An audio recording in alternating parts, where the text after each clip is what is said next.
Sinabi ni Propeta Muhammad, "Paramihin ninyo ang pag-alala sa tagawasak ng mga kasiyahan, ang kamatayan." Jami' at-Tirmidhi.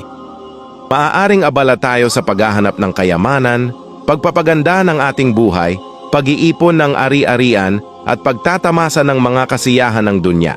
Ngunit darating ang isang bagay na hindi kayang iwasan ng sino man, ang kamatayan. Kapag dumating ang kamatayan, maiiwan natin ang ating kayamanan, bahay, ari-arian at lahat ng bagay na ating pinaghirapan sa mundong ito. Kaya ang hadith na ito ay hindi upang tayo ay mawalan ng pag-asa, kundi upang magising ang ating puso at maalala kung ano ang tunay na mahalaga. Maghanda tayo para sa araw na makakatagpo natin ang Allah.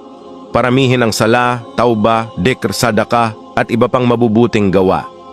Ya Allah, bigyan mo kami ng mabuting wakas, patawarin mo kami bago dumating ang aming kamatayan, at gawin mo ang aming huling hantungan na iyong paraiso. Amin.